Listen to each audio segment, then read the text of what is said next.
So as a recap, if you missed my video yesterday, internalizers with the PDA profile tend to shut down and hide all of their anxiety and their demand avoidance instead of externalizing and having meltdowns that are very obvious. And the information we're going to go over today comes from Sally Cat, which I'll put the link to right there. So what she says initially is that she believes that most PDAers, maybe all PDAers with an internalized profile, hide their reactions instinctively.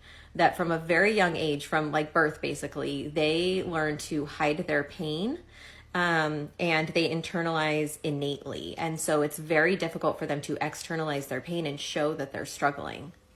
She goes on to say that she believes that we do everything that we can to hide what's going on inside of us. We'll chuck massive amounts of energy and learned skills into doing this, not because we've been ordered to, but because our brains tell us to.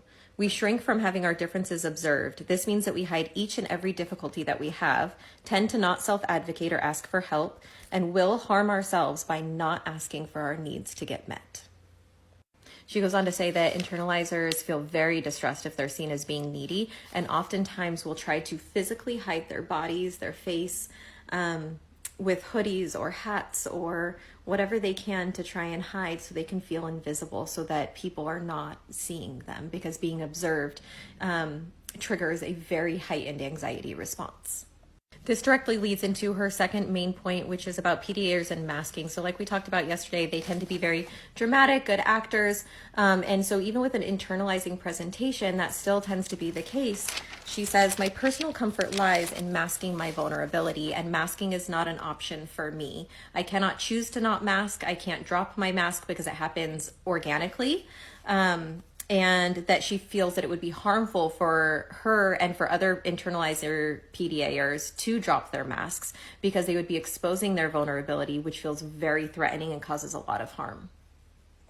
Since PDAers like to play roles and tend to have different parts of their personality that tend to be very hidden because of their anxiety and communication difficulties, she goes on to say that PDA masking for internalizers can actually be an extension of their true identity rather than being in place of it. It gives them an opportunity to play a role of who they actually are, so they can combat their anxiety and actually engage with other people.